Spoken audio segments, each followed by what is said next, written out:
Path of Night is an actual play Vampire the Masquerade podcast set in the world of darkness. We're all friends, we're here to have fun, but our story can include graphic violence, drug use, sexual content, and other mature themes. Content warnings can be found in the show notes.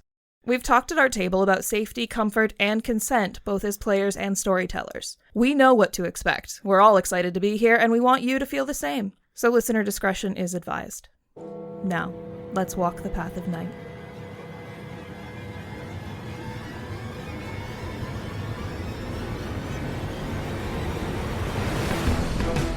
Last time on Path of Night.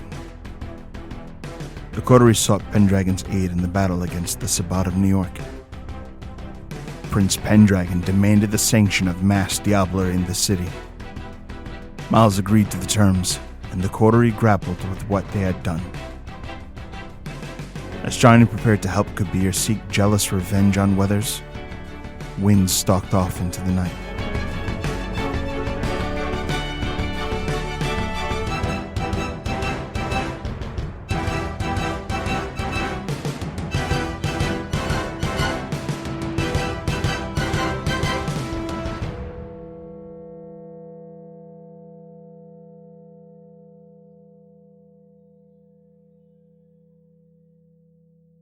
Wynn, you walk off, alone, somber, quiet. Soon, the sounds of the thrumming music and rave become distant. You know, we're not really supposed to walk Jesus! And she throws a punch just in the direction of the voice. Yeah, it probably connects. That's you don't have to roll for it. You just hit me in the face. Oh! Ow! God! Sorry. Ah. That's okay. Are you alright? Uh-huh. Neil's like licking his gums like, ow. I was just saying you're not really supposed to... You're supposed to be... You know, buddy system still in effect. Or what? Right? Someone's gonna jump me? Yeah. The Sabbat are here. The Black Hand are here. And? And I know that you and I have different definitions of how to best survive a fight, but there's a difference between... I mean, I've been inside a dragon. Yeah, I wanted to ask you about that. Why? Why not? Yeah. It got people to double down on the efforts to beat the dragon, didn't it? Did it? Had all the aggression put towards me. Had me clawing at it from the inside. You want to take this somewhere, this feels like a heavy talk. You want to take this somewhere not just on the street? And he points up at like a nearby rooftop. I don't know that I genuinely care. Okay. That's part of the reason why I really do want to... You sure this has nothing to do with the idea that you feel entitled to everyone's secrets? No, because your shit's not very secret right now. And that's what I'm worried about. Plus, and he fishes around in his pocket and pulls out kind of what looks like a bloodstained joint. Wynn perks up almost immediately. I don't want to just smoke this on the street. That's fair. And I know you said all the stuff that you have been doing for the last fucking 30 years isn't psychosomatic, but I think we both know that it is. And he kind of waggles what he's got in his fingers in front of you, and this one isn't. So, I figure, looking at how you've been doing since you off the rooftop, maybe it's time you and I sat down and passed a joint for a little bit. I'm willing to sit and pass a joint with you. Mm-hmm. That's not fair, you fucking know. She kind of smirks a little. He sighs. Yeah, I know, but, we're vampires. We don't fight fair. So it would seem. So, up? Sure. Neil goes over into an alley. There's like a little fire escape. He's like, okay, I'm past embarrassment. You want to give me a little boost? Sure. That's better than sticking a spider under my tongue. And he, She crouches down and puts her hand out so he can step into her palm, and she hoists him up. Pretty fucking easily. Mm-hmm. But he's, like, tall and gangly enough to grab on and, like, hoist himself up. And do you want a hand up, or you got this on your own? If you want to grab me, I'll jump. And he, like, leans a hand down. She jumps and catches him, but also uses her free hand to grab onto the grating. Which is great, because he immediately goes, oof, and, like, doesn't almost drop her, but gets pulled into an awkward position. Ready. He was not ready. He was absolutely not ready. She clambers up. She probably could have gotten up easier without his help, Oh, but 100%. the gesture is more important than the result. And he just leads his way up onto, like, up this sort of dirty, probably kind of rusty fire escape up to the rooftop. And then just sits at the edge. Neil, even being on a rooftop like this, is still somebody who's kind of cautious, so, like, has seems most comfortable sitting across the lip of the roof, like one leg on, one leg off, like he's straddling it, like, well, I can't lose my balance this way, and lights this really strange smelling, you've probably smelled around him before, joint. Like and pennies and weed. Yeah, like pennies and weed. And passes it over to Wynn. I think you probably need this more than I do. Partly because I've already had like 4 whole ass ones myself earlier. Yeah, that roof was potent. I gave most of what I had to Jane and a bunch of the brouhaha. It seemed like the right thing to do. You probably made some friends for life with the gesture. She kind of, once they're over the lip of the roof, she kind of sits with her back against the lip because she's strong. She's got a no small amount of dexterity, but she doesn't know how this is going to hit her, and she doesn't really want to topple off the roof. And she accepts the joint. And first time rules, too. Just be a little careful. You're one of the toughest people I know, but shit's a little stronger than it was in the 60s. Yeah, that's why I'm sitting here and not like you. Yeah. So she takes a hit, and not a lot. Not like a cursory amount, but like a decent hit of the joint, and then she passes it back. He takes a little bit. And then, as she's breathing out without preamble, while he still has some in his mouth, just goes, "So, why are you looking to die, Wynn?" I'm already dead, Neil. You know what I mean. And I'm not just talking about tonight. Because I miss my family. And you think dying's gonna take you there? I think dying's got a chance. To me, it could be... I got about a 66% chance of not ending up a ghost.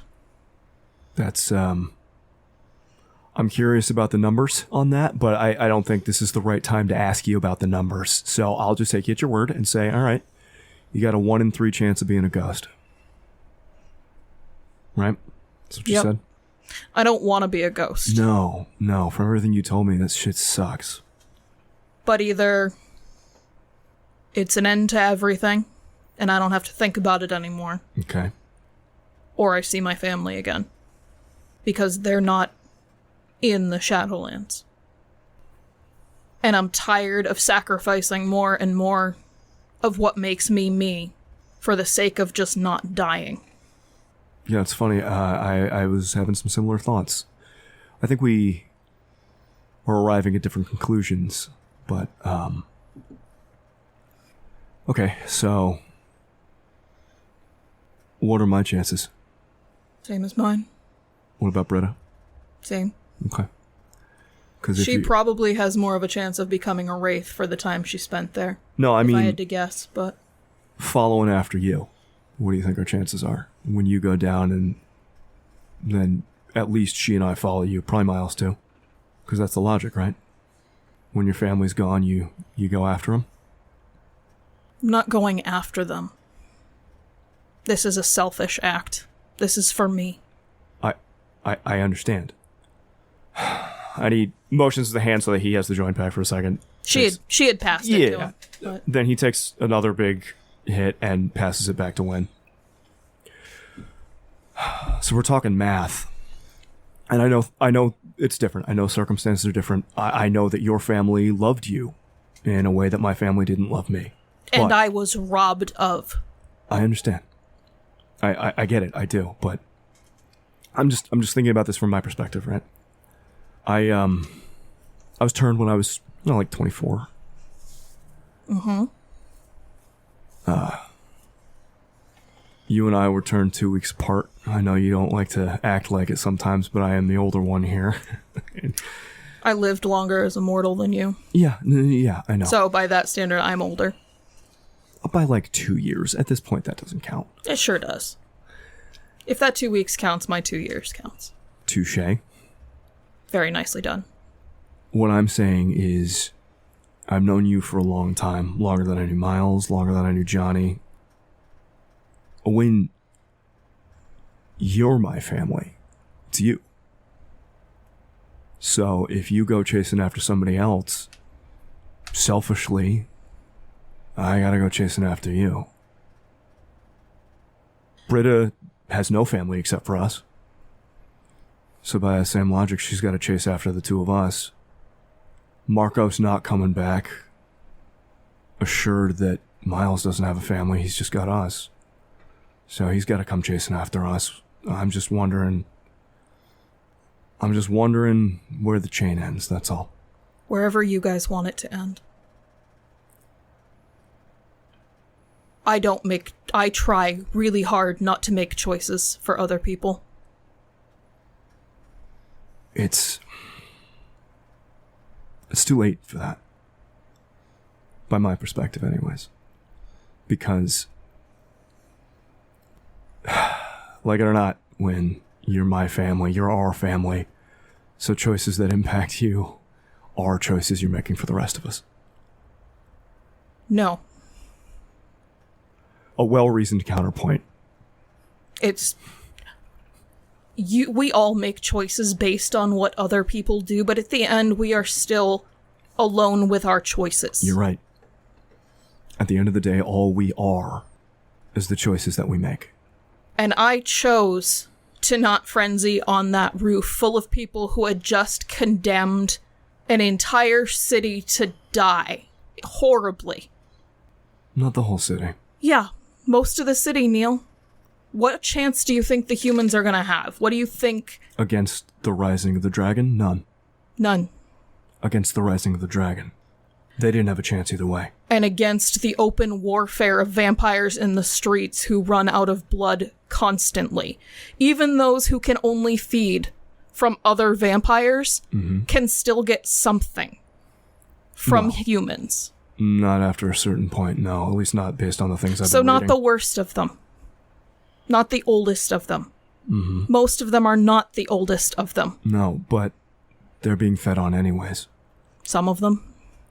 The diablerie doesn't... A few vampires will wassail.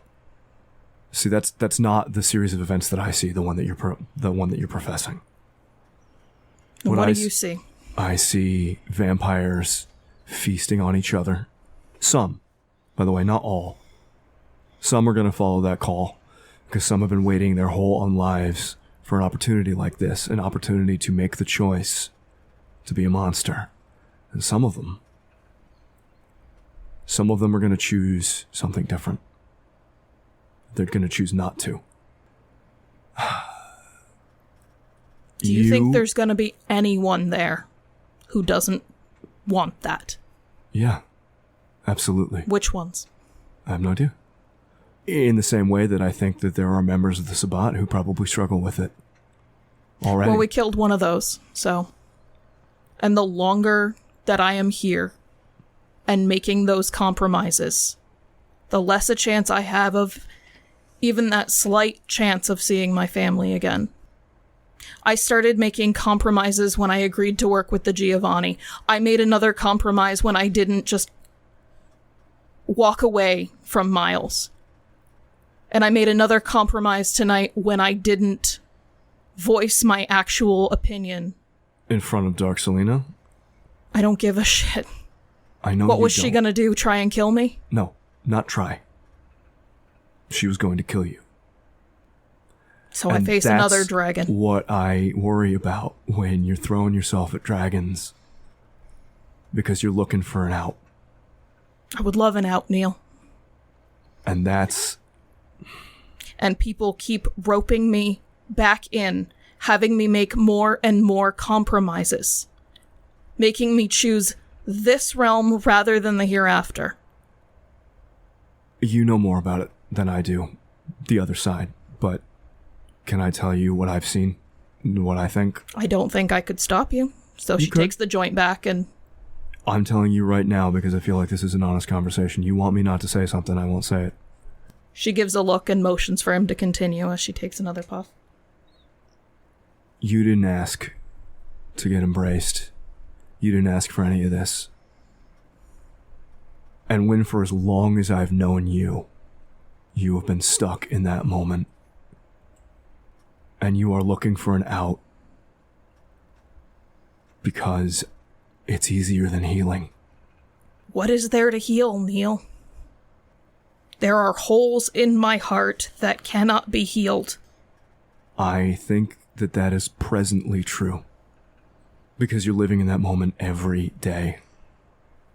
I think you're right. I think we are just the choices that we make at the end of the day. And we are, even as human beings, we were fucked up idiots who don't know what we're doing. But we try, and we make the wrong decisions, and we fuck up, and we hurt people with those decisions, and then we get up the next day and we try again. We are not some mathematical equation of morality weighing the good against the bad. We are just the next decision that we're going to make. The next moment that we have in our lives. And by giving up, by stopping at that one decision, the one that hurts the most, the one that does the most damage, the one that hurts us the most, then that becomes your reality. Then that is the you that exists, because you've decided not to make another decision, not to live in another moment, not to even try. Sometimes I think hoping for something more is the worst thing that we can do to ourselves, because it's the hardest thing that we can do to ourselves. And I know this sounds stupid, and he like gestures at the smoke that's around them, like, yeah, maybe this is kind of impacting my thoughts right now. But I'm going to tangent, but I promise this is going somewhere. I've been thinking... motions for him to keep going, then. A lot about diablerie. And I think you, maybe better than anyone, because you've known me the longest, understand why. He found me. I think I mentioned that when I came back. He found me, and he torpered a Bruja. I was actually worried I was going to see her here tonight, because that would be really awkward. She was in the shower. I put a towel over her, but I didn't know what to do. He was talking about justice. Hakim's justice. That we are all monsters. That no kindred deserves to live because we are inherently monsters. And that the just thing to do, the right thing to do, the mathematically correct thing to do is to take as many of us off the board as possible, to reclaim all of the heart's blood, to diablerize everything you can in your path, because the soul of a vampire is already damned. And so taking all those pieces off the board does the most good for the world. And he wanted me so badly to do the same thing. Earlier tonight, the Sabbat were sort of saying something similar, from a different direction, but that the end result, you know, who cares? Join up with our side, put down the antediluvians, because at the end, when they rise, everyone's gonna die. So get on the same fucking winning team. And come fight them with us. It doesn't matter what happens to you, it's the greater good. I mean, you are you and I have talked philosophy and psychology for years at this point. It's a very utilitarian way of looking at things, but I, for me, can't see them that way. There are choices that I've made, and they may have been the right choices, and I can feel them weighing heavy on me. But the more I'm thinking about them, the more I'm thinking about where I am, I know my beast is winning out. I know I should feel more than I do about some of the things that I've done, some of the things that I'm doing. But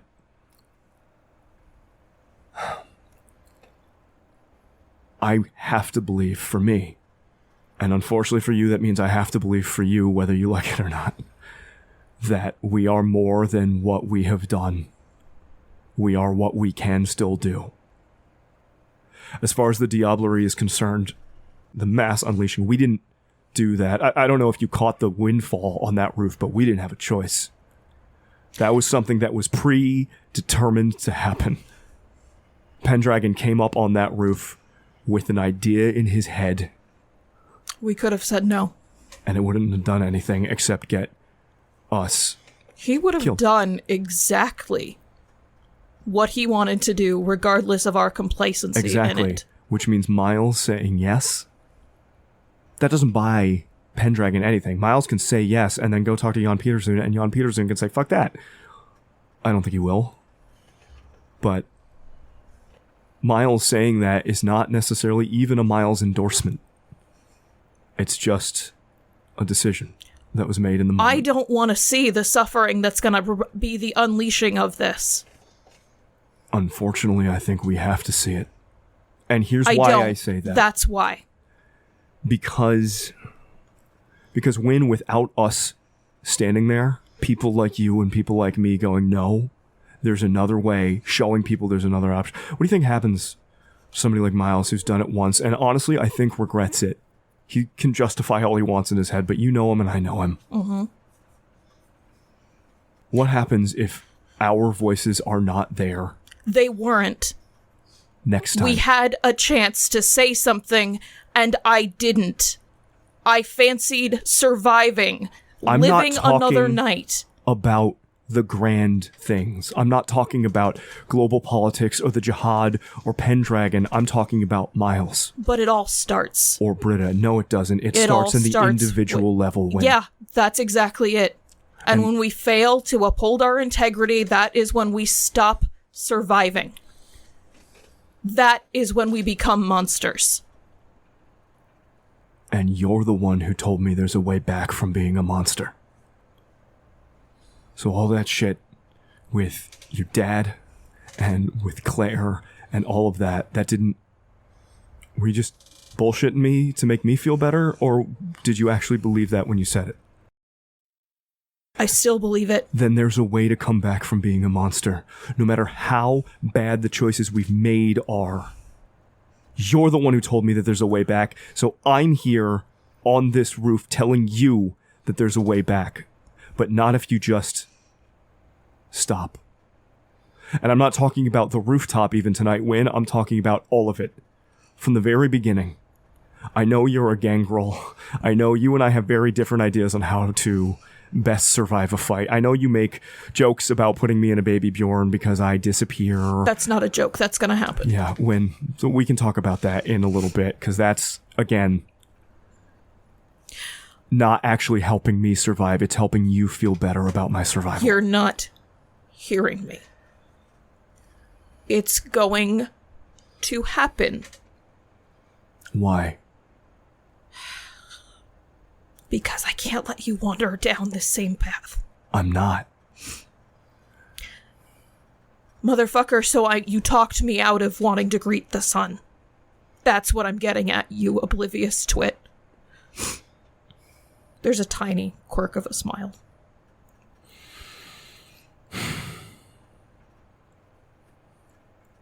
I'm not going in the baby Bjorn. And he passes the joint back. When he passes it, she kind of like grabs him by the wrist and pulls him over to hug him. He hugs her back. I'm just fucking tired, man. I know.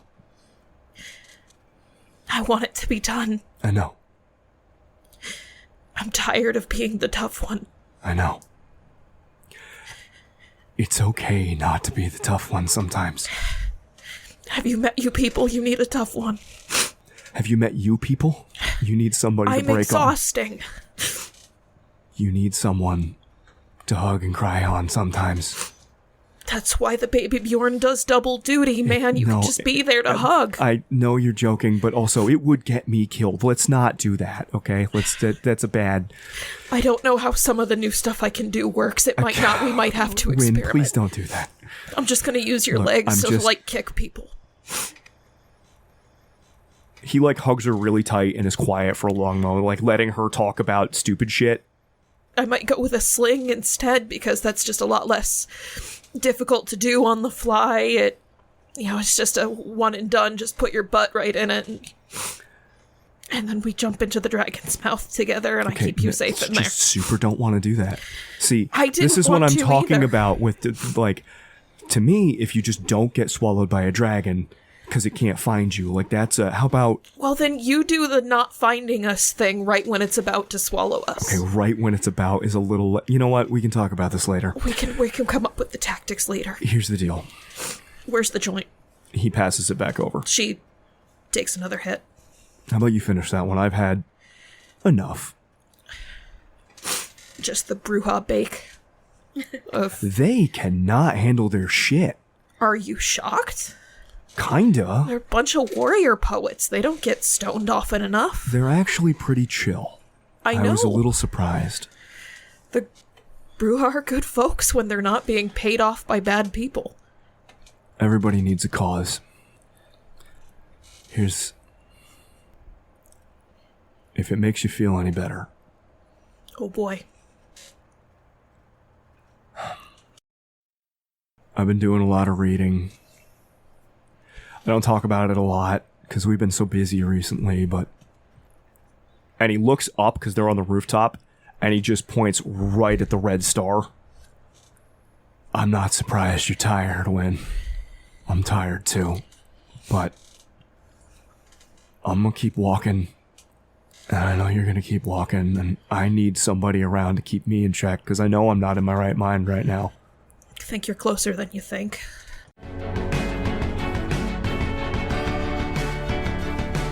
Britta eventually heads back. Dances, spends time with Eden looking after her. And while some of the others have left, there is at least one member of the Coterie that is still present inside at this moment. And while dancing to this bass that thrums through your senses, you catch a glance of Miles. Miles is approached by A-Dog and C-Dog. When Britta is dancing with Eden, she makes sure to keep the dancing low-key. It's nothing like when she's dancing with Johnny or when she's dancing by herself. She is encouraging Eden to have fun, but she's trying to keep Eden safe. So she's trying to keep her among the mortal throng, trying to show her that she has support, keep her near the ghoul that's meant to be watching her, and just for herself, for her own mentality, trying to lose herself a little bit in the comfort of dancing and that beat. Do I see the approach, or do I just spot Miles and then the crowd kind of loses? No, you spot Miles being approached by A-Dog and C-Dog. I'm gonna just look to find eye contact with the ghoul that's meant to be looking over Eden. Apart from that, no other move. Okay. While you enjoy your dance, Miles, you get an up nod. I have a questioning look, but return A-Dog. the nod. Hey, what's up? Hello. I lent you my wheels a while back, and I was wondering if you might be willing to do us a solid. I did pay you for that, so I don't know about exchange of favors, but I will hear you out. C-Dog looks over. Semantics, bro. Yes. That's just semantics. Why don't you continue? We was wondering if we could buy some quick wheels off of you. He kind of runs his hand through this, bleached blonde hair that he's got with, a buzz cut. I'm not entirely sure your affiliation. He leans in. I'm a vampire. Yes. All right, you're a vampire.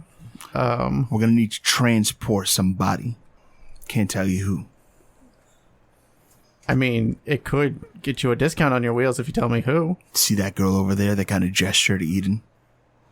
We saw Dark Selena talking to some friends about her. She's special. And you've been entrusted with this car? Black Hand's been asked to grab her. If we grab her, we're Black Hand, bro. I take it that means your affiliation is with Sabat. What? They kind of like look a little confused. You run with the Sabat. Of course, bro. We said we're vampires. Not all vampires run with the Sabat. Okay. They kind of like, they try to humor you. Great. All Our right. boy Rufio has fat stacks. We'll get you covered. I assume you mean money at that point. Yeah, man. How old are you? Old enough. How old are you? Wicked old. For sure. For sure.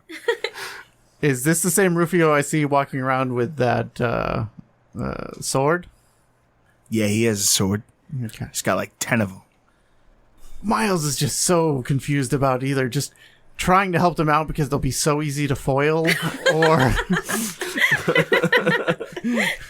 just not. Seeing that there is a vague gesture in their direction, Britta is going to herd Eden towards that ghoul if she can find him. She's not leaving Eden, to be clear. She's just making sure. The ghoul is around. Mm-hmm.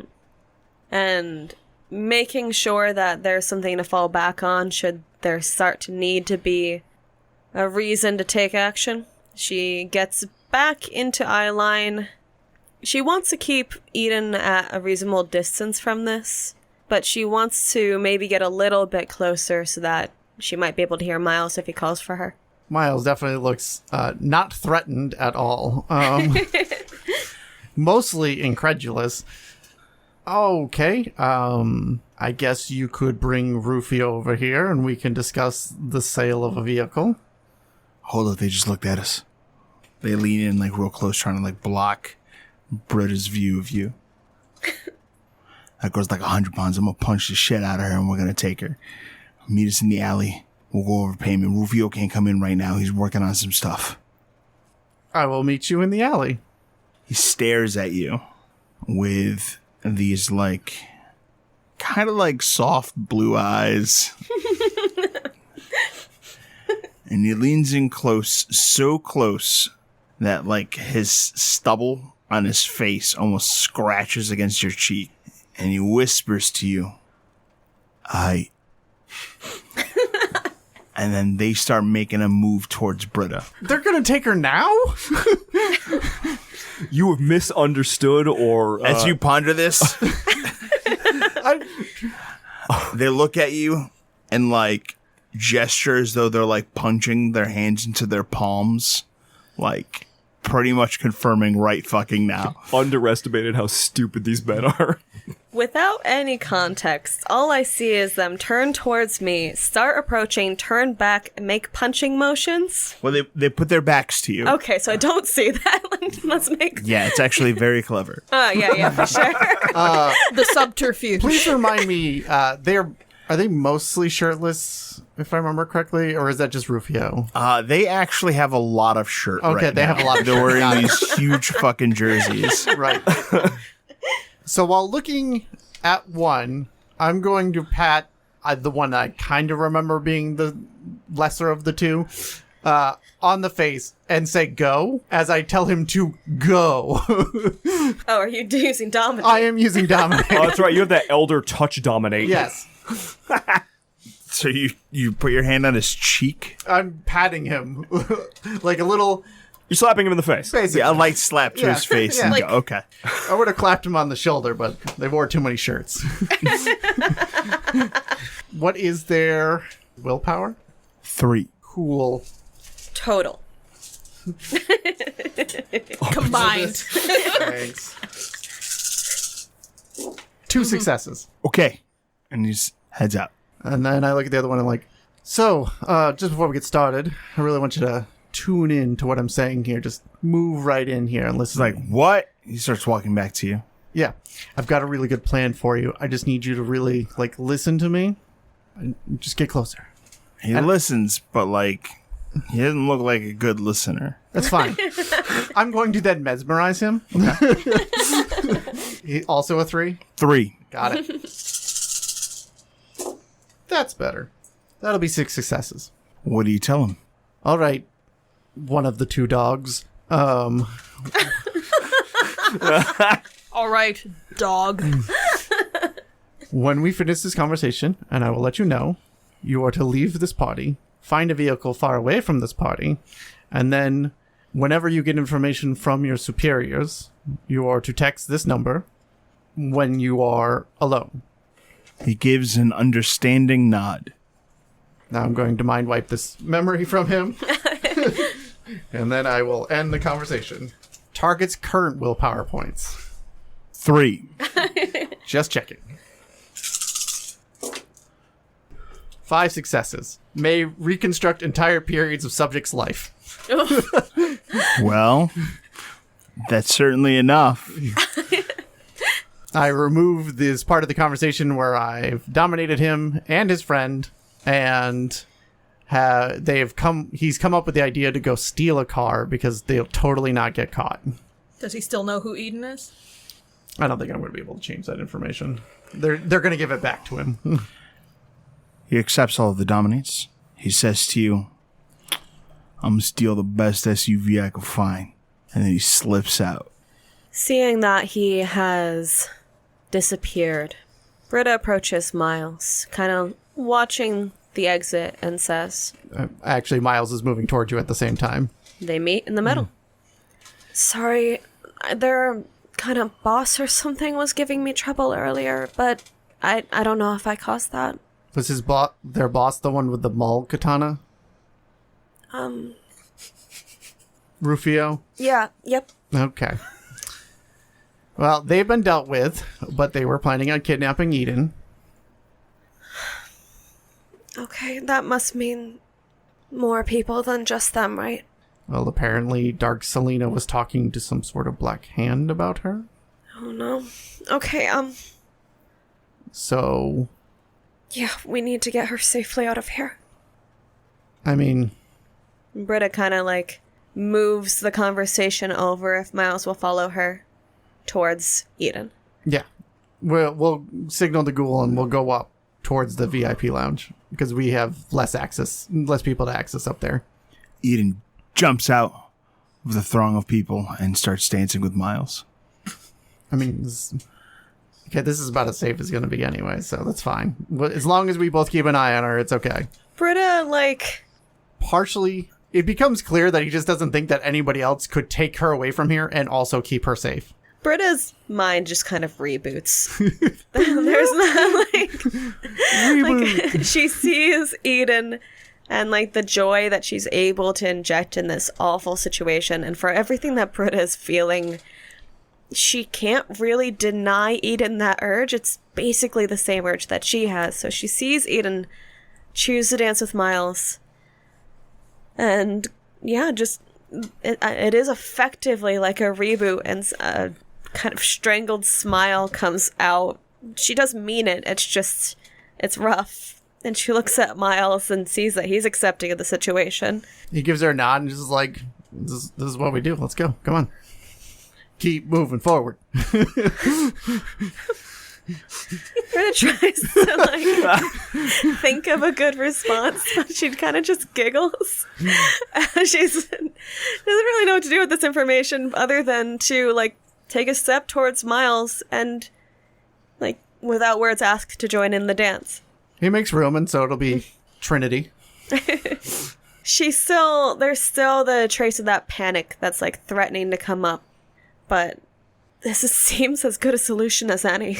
Wynn will, at some point in all this, she will kind of, not looking for them, she will just kind of make a line for the bathroom. As you pass through, you actually catch a glimpse of Eden engaging in the Pulp Fiction dance towards Britta and Miles. I am able What to. the hell? I am able to do that. I am unsure if Britta is able to respond.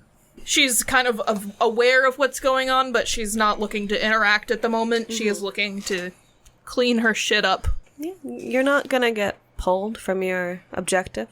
Britta's a little busy giggling in wonder at seeing Miles open up like this and take care of Eden, and it's definitely cheering her up. It's contributing to the silliness herself, trying to join in on that spirit, trying to learn a little bit from the venture one, his audacity. Miles, it's actually kind of having a good time. Now that we dealt with some peons and I was able to let out some steam, yeah, this is I feel like that was part of Having a have a good time. having a Yeah. good time. There is one thing that, however, that does catch your attention. As the three of you are having this, frankly, kind of a happy little moment in the eye of a storm, you see that from the VIP room, looking down over the mass of mortals and the group of you, your eyes meet Roman Pendragon's, who is just watching the three of you.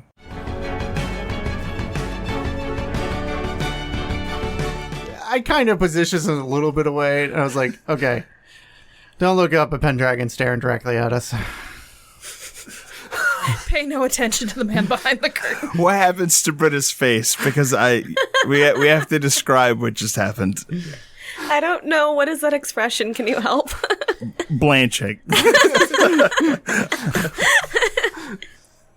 So I don't know. You had a phone call or not. I am not entirely sure up to date what's going on there, but I'm not explaining this right now. And she kind of jerks her head towards Eden.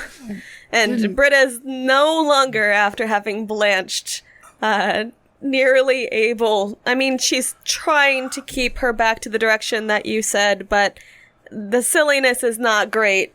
It's not a great cover for silliness. I don't know. He's very intense looking at us right now, and so I figured you should know before you catch his eyes like I did. And ugh. Britta smacks Miles in the chest. I'm just giving you information.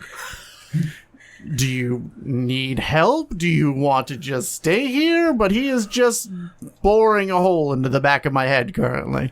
I can feel it now. I can't stop. So, what does it matter? I mean, based on a reaction, it definitely matters, but, I mean, yeah, of course it matters. do you want to do something or not? That's what I'm saying. Miles, I don't know how to process everything that happened tonight, let alone everything. And I don't know if he's looking at you because you just made the deal on the rooftop. I don't know if he's looking at me. And honestly, I don't know if it has anything to do with what we just learned. I don't know either. And sometimes processing is overrated. I am just giving you information. You can choose to do something with that or not. Like in the worst way possible, Miles. What? Britta knows she's, like, according to Miles' standards, wrong, so she just kind of throws her hands up. Yes, dancing. Hands up. And she doesn't feel wrong, to clarify. She knows she's wrong according to Miles' standards. Which we all know is actually wrong. And, like... Also understanding that's part of the point. Decide what you want to do with the information or not, but we're here, we're now.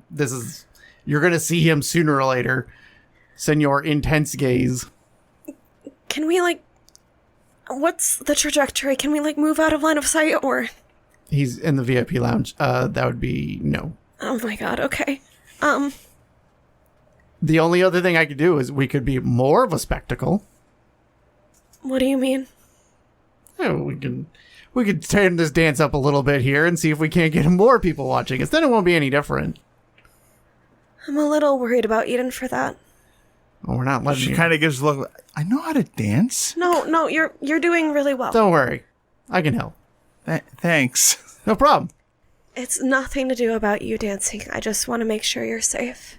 Am I not safe? You're safe with us. She kind of appreciates Miles' confidence about that. Come on, kiddo. We'll show him how it's done. You too. Britta looks very much like she's, like, about to kind of continue flinching, continue disagreeing. But she runs through the math in her head and actually kind of like, even though she was clearly disagreeing with Miles before, swallows it down and looks to him, gives a bit of a nod, showing that he's actually kind of still managing to be the lifeline in this situation. That as embarrassed and unsure as she is, and how little she can even mull over her own feelings and come to her own conclusion, that she's going to take his guidance in this and follow his decision. Make this more of a spectacle, like you said. Turn it up. Draw the crowd. Play along. Britta looks to Miles. You think you can get the DJ to play something better? I mean, that shouldn't be hard. Miles says with disdain about the song choices. All right. Then let's go turn it up. All right, I'll be right back. And I make my way to the front where the DJ with the flashlights is. The DJ is bobbing his head, and these powerful flashlights that are strapped to the sides of his head blind you as you turn your direction. He's like, yo! Yes, I would very much like for you to put the song on for me. What kind of song you want, Grandpa? You want fun like Thriller? You want like, you look like you like Will Smith. You want some Will Smith? Bro, you're an 80s boy. Busting out the king of pop right now is so... Yeah, sure. Well, You bad, bro? always.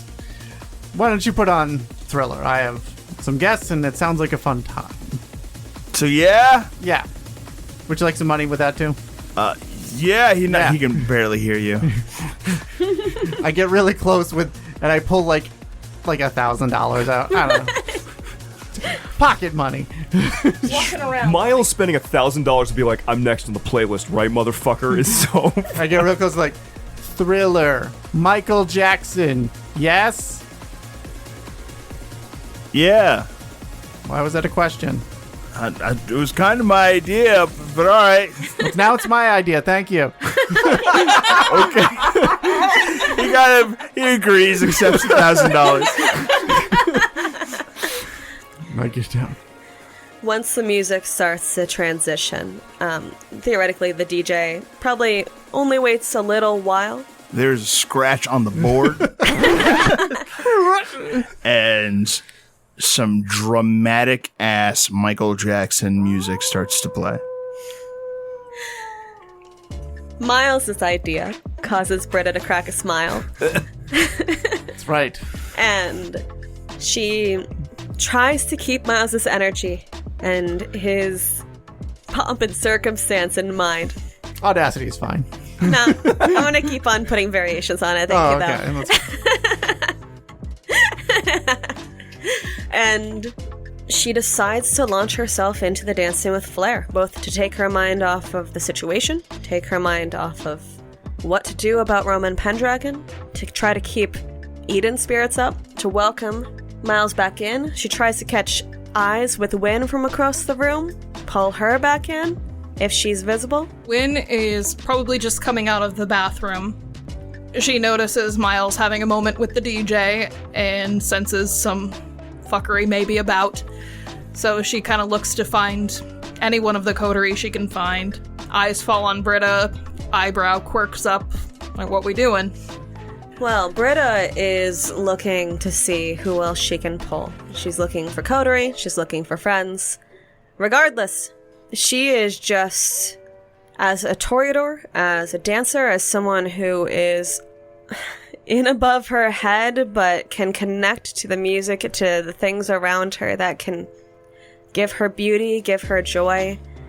She's almost choosing to fall into the toreador curse in this moment, to try to revel in what she is and not think too much about what she is at the same time. She can't do it. She can't fit it all in her mind. There's too much, and this seems like the path forward.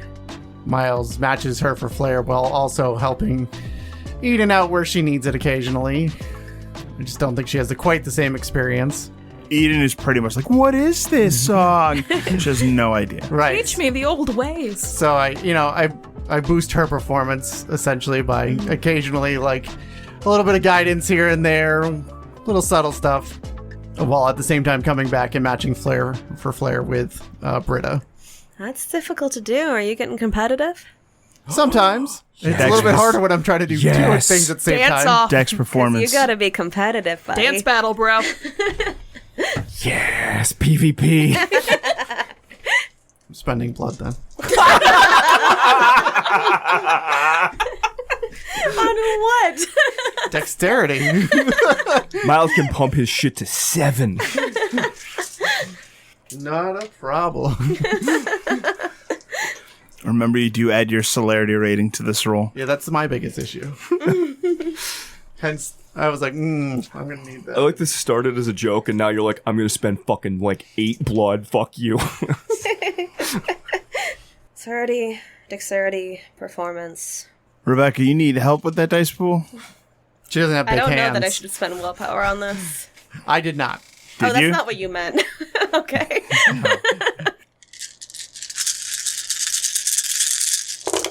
I have so many ones. Oh no. Remember specs, guys. Yep.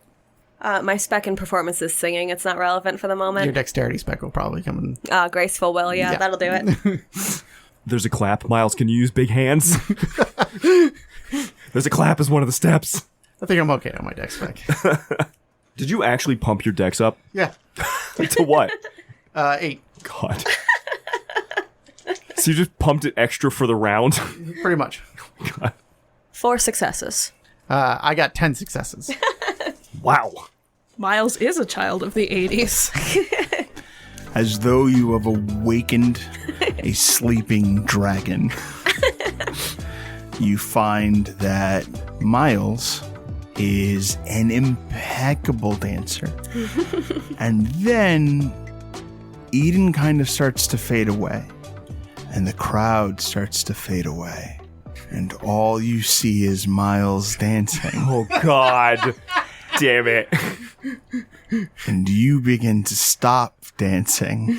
I need a self-control check Thank you. at difficulty 9.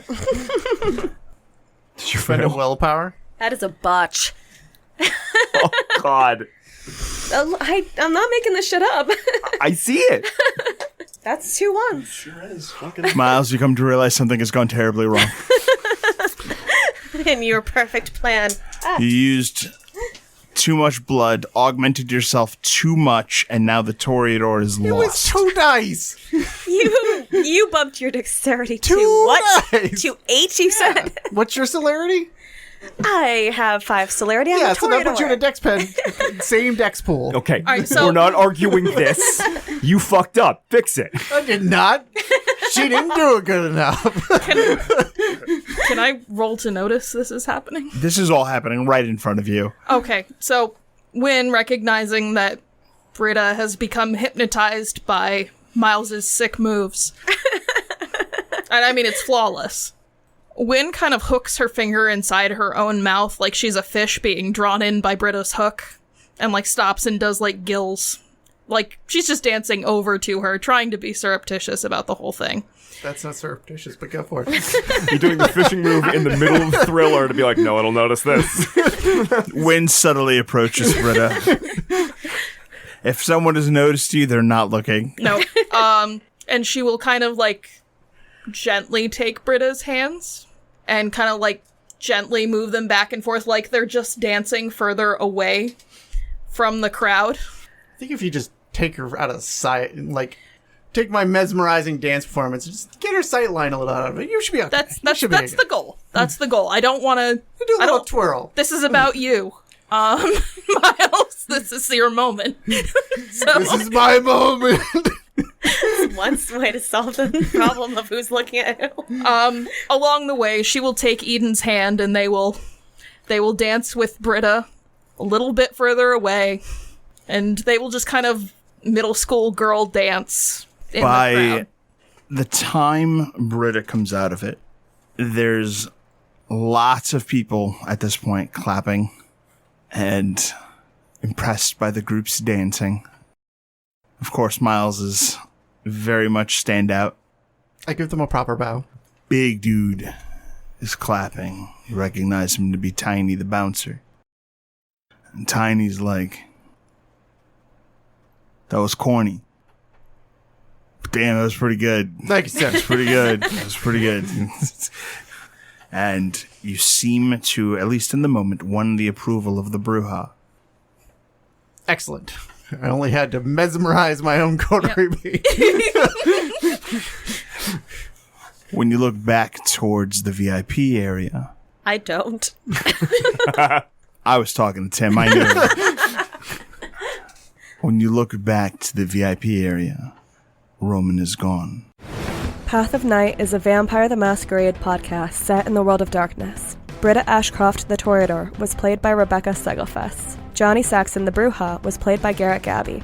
Miles Davenport the Venture was played by Tim Davis.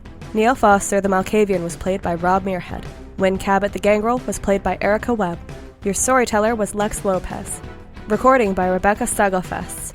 This episode edited by Rob Muirhead. The music used in this episode was composed for Path of Night by Brian Matolius. Find him online at brianmatolius.com. Path of Night uses the 20th anniversary edition of Vampire the Masquerade with a few limited house rules. Vampire the Masquerade and the World of Darkness are owned by Paradox Interactive.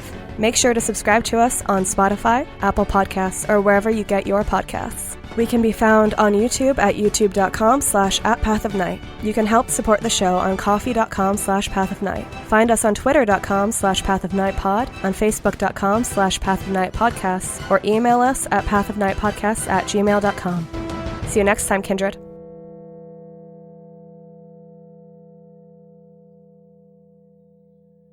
Do you have that retaliatory? No, I don't. It's not hard. It's not meant to cause pain. It's Britta's just- hand breaks. It's just surprise. It doesn't happen often. Miles making the noise.